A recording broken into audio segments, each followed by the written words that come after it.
Hello student, इससे पीछे वाली वीडियो में हमने वास्तविक संख्याओं के बारे में अध्ययन किया था। उसमें से एक आधा टॉपिक कुछ रह गया था जो परीक्षा की दृष्टि से बहुत ज़्यादा इंपॉर्टेंट है, उसके बारे में आज बात कर देते हैं। ठीक है, तो देखो क्वेश्चन क्या है आपके पास। क्वेश्चन आपको कहेगा, एक क्वेश्चन आता है आपके पास, वो कहेगा कि बिना लंबी विभाजन प्रक्रिया के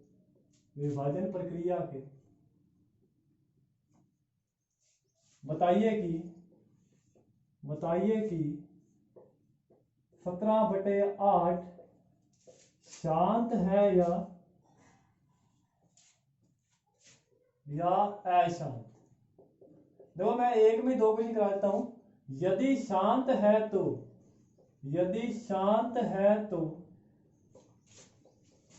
इसका दशमलव प्रसार ज्ञात कीजिए। इसका दशमलव प्रसार ज्ञात करो।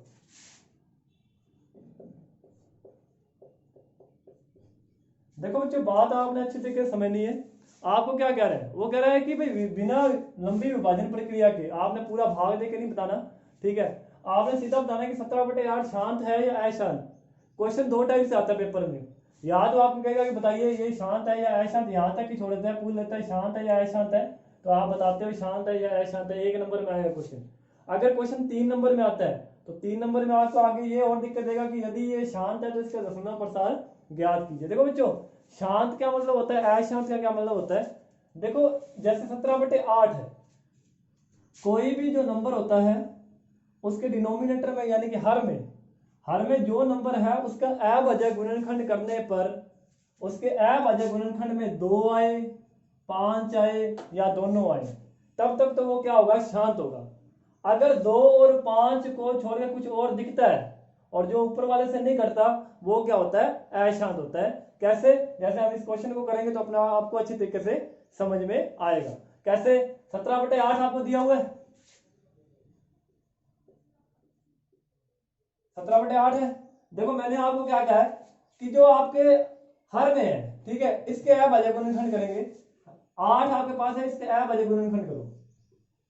2 से किया 4, फिर 2 से किया 2, फिर 2 से किया 1, आ गया आपके पास। ठीक है, तो हमारे पास क्या आएगा, 17/2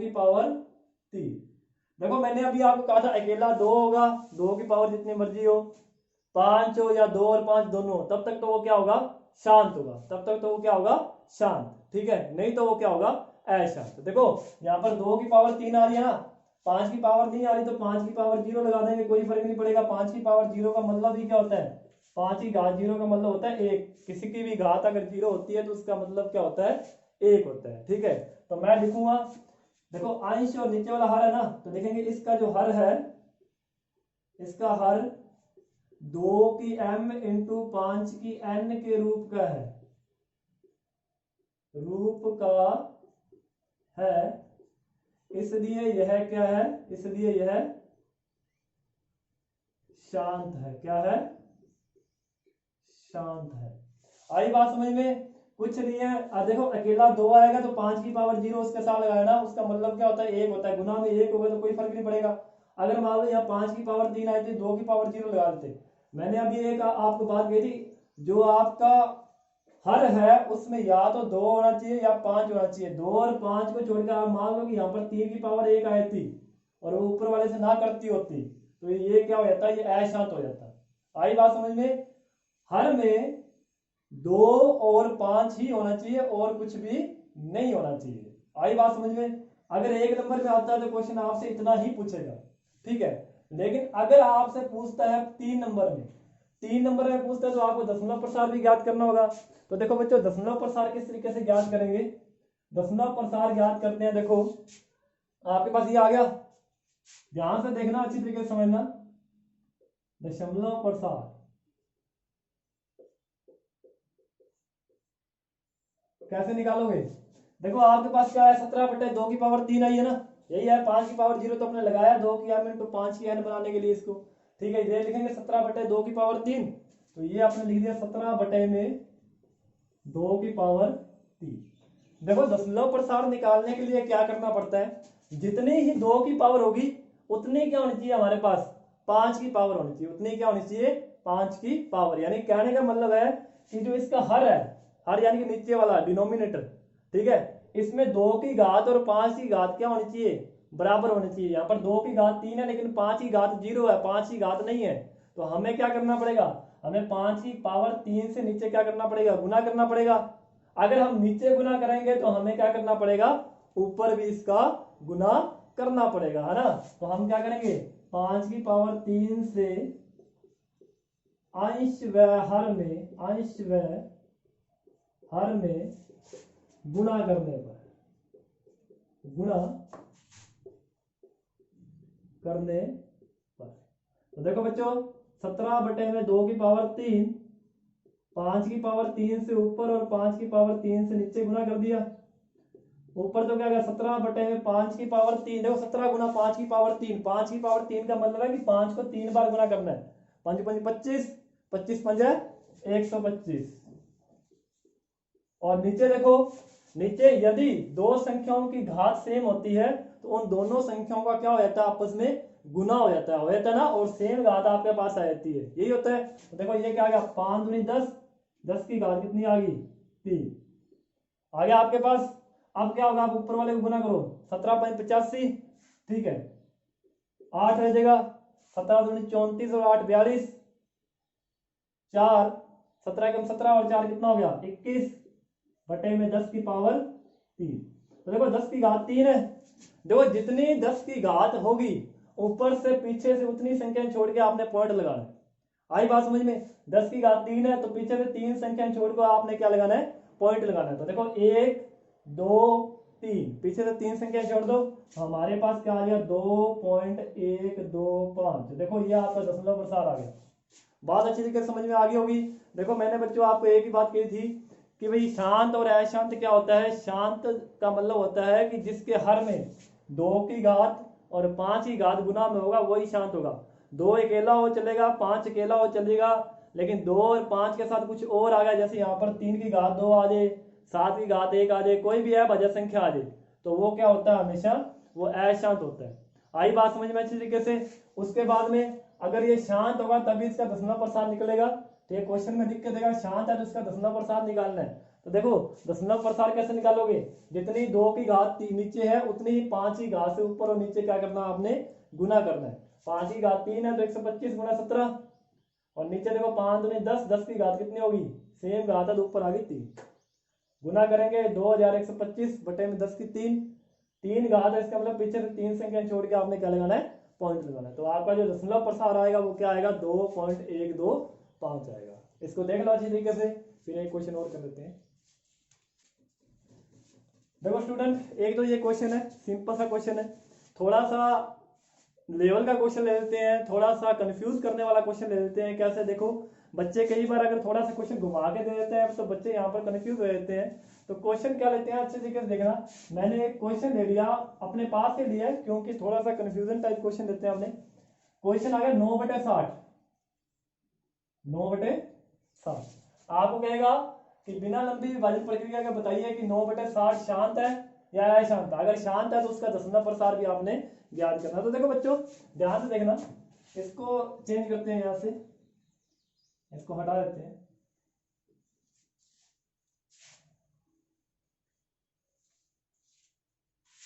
देखो मैंने ये क्वेश्चन क्यों लिया है, थोड़ा सा अच्छे तरीके से देखना। 9/60 लिया हमने, 9/60, थोड़ा सा अच्छे तरीके से देखना। मैंने अभी आपको कहा था कि जो डिनोमिनेटर में होगा, जो हर में होगा, उसके अभाज्य गुणनखंड किए जाते हैं, यही बताया था। तो 60 के अभाज्य गुणनखंड करेंगे तो हमारे पास क्या आएगा बच्चों, हमने 2 से किया 30, फिर 2 से किया 15, फिर 3 से किया 5, फिर 5 से किया 1, यानी हमारे पास आएगा 9/2 की घात तो कितनी आ गई 2, 3 और गुना में 5। देखो आप में से 70 या 80% बच्चों के दिमाग में आ गया होगा कि ये क्या है अशांत है, क्योंकि सर ने क्या बताया था, सर ने बताया था डिनोमिनेटर में क्या होता है कि अगर क्या होता है कि कोई 2 और 5 को छोड़ के कोई और संख्या दिखती है तो क्या होता है अशांत होता है। लेकिन आप एक बात भूल जाओगे कि सर ने हमें यह बताया था कि अगर कोई संख्या ऊपर वाले से कटती है तो उसको काट के उसके बाद में देखना है कि वो शांत है या अशांत है। ठीक है बेटा, अभी जल्दबाजी नहीं करनी, एक्साइटमेंट नहीं लाना। पेपर में क्वेश्चन को देख के भाई 2 और 5 के साथ 3 दिख गया हमें तो ये क्या होगा, ये हमारा अशांत होगा, होगा ना, यही लाओगे ना अपने दिमाग में। बेटा सबसे पहले आपने इसको काटना है, इससे कट रहा है ना, तो देखो ये कटेगा यहाँ से, 3 एकम 3, 3 है 2। अब देखो आपके पास क्या आ गया, 3 बटे में 2 की 2 और 5 की घात 1। अब बताओ अब शांत है या अशांत है। तो देखो ऐसा कोई कंफ्यूजन वाला क्वेश्चन आपको देता है, ऐसा क्वेश्चन भी आपके बुक में, ठीक है। तो ऐसे कंफ्यूज करने के लिए आपको क्वेश्चन दे देता है पेपर में। तो बच्चों थोड़ा सा ध्यान रखना है, अगर कोई चीज ऊपर वाले से कटती है तो सबसे पहले आपने उसको काटना है बच्चों, ठीक है। तो देखो अपने पास आएगा 3 बटे में 2 की 2 इंटू 5 की 1। अब देखो 2 की m और 5 की n के रूप का है तो ये शांत है भाई, तो लिखेंगे इसका हर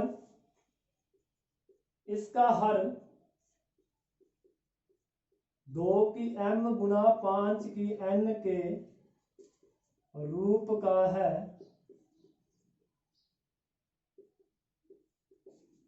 इसलिए यह शांत है। अगर शांत है, अशांत होगा तो यहां तक छोड़ देंगे, दशमलव प्रसार नहीं निकलेगा। अभी शांत है तो इसका दशमलव प्रसार निकालो। दशमलव प्रसार कैसे निकालेंगे, देखो हमारे पास क्या है, 3 बटे में 2 की पावर 2, 5 की पावर 1 है। बच्चों मैंने आपको पिछली वीडियो में एक बात बताई थी कि जितनी 2 की घात होगी इसके हर में उतनी 5 की घात होनी चाहिए। यहां पर देखो 5 की घात 1 है, 2 की घात 2 है, कितने की कमी है, 5 की घात 1 की कमी है यहाँ पर, है ना। एक और आएगी तो 2 हो जाएगी, सेम घात हो जाएगी, दोनों की हो जाएगी ना। तो 5 की घात 1 यानी कि सीधा 5 ही लिख दो, 5 की घात 1 का मतलब 5 ही होता है, ठीक है। तो 5 से क्या करना है, अंश व हर में, अंश व हर में गुणा करने पर, गुणा करेंगे भाई, ठीक है। अब गुना करेंगे तो क्या आएगा, देखो 3 बटे में 2 की घात 2, 5 की घात 1 है, 5 की घात 1 से ऊपर और 5 की घात 1 से नीचे गुना कर दिया, ऊपर तो बन गया 5 दिया 15, बटे में देखो 2 की 2, सेम घात है, देखो सेम नंबर है, 5 और 5 सेम नंबर है ना, तो संख्या सेम होती है तो ऊपर वाली घात जुड़ जाती है। तो 5 की 1 और 1 कितनी होगी, 5 की 2, और अगले वाले में संख्याएं भिन्न भिन्न हो, अगर घात सेम होती है तो संख्याओं का गुना हो जाता है, सेम घात आ जाती है। तो 5 दूनी 10 की घात कितनी आ गई, 2 आ गई। आगे बेटा देखो 10 की घात कितनी है, 2 है, तो पीछे से 2 संख्या छोड़ के आपने क्या लगाना है, पॉइंट लगाना है। क्या करना है, पॉइंट लगाना है। तो 2 संख्या छोड़ के पॉइंट लगाएंगे तो हमारे पास आ जाए 0.15। ठीक है बेटा, ये आपका दशमलव प्रसार है, ठीक है। इसको देख लो, इससे आगे वाला फिर क्वेश्चन कर देते हैं।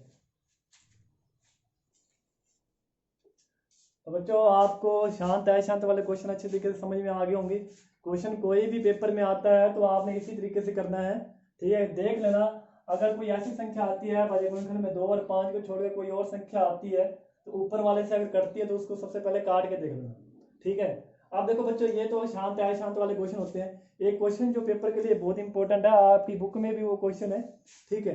क्वेश्चन क्या कहता है, ध्यान से देखना,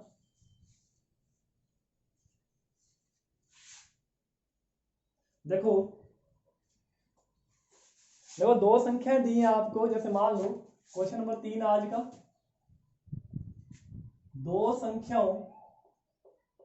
2 संख्याओं ए व 18 का एलसीएम, ए व 18 का एलसीएम 36 है, एलसीएम 36 है, ठीक है। उसके बाद में देखो अगर उसका एचसीएफ व एचसीएफ 2 है,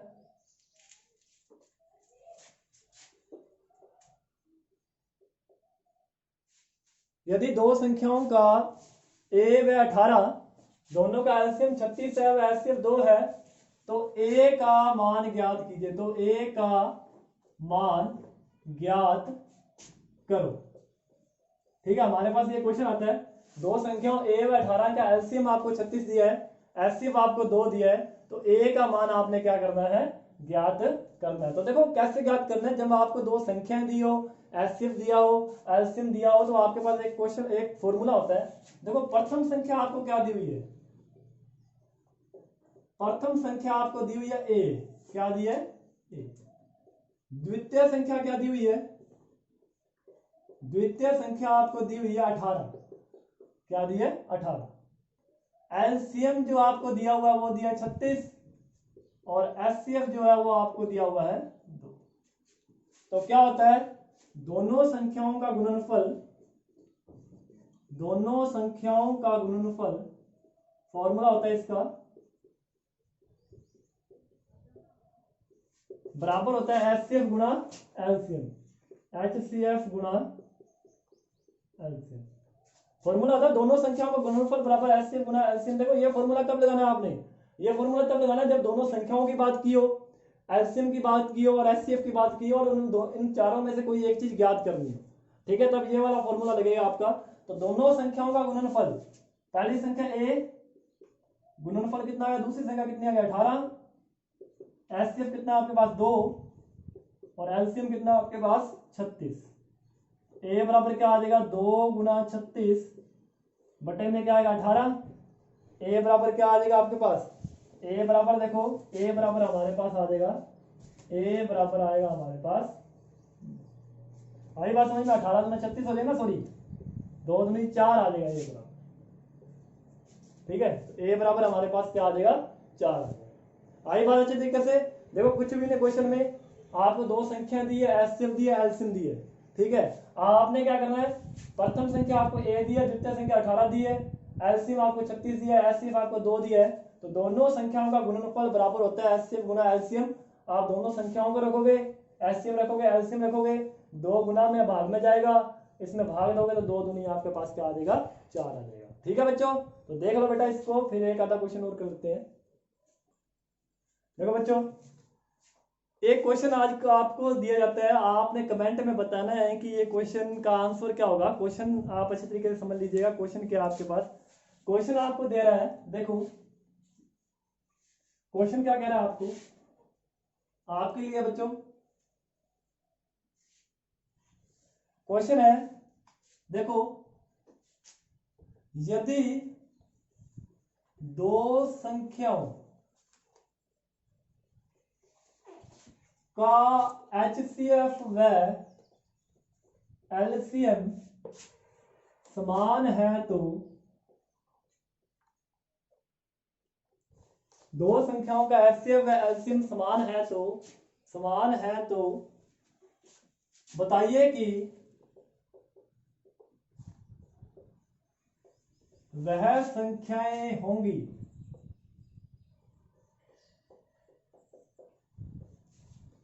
ए ऑप्शन लिख लो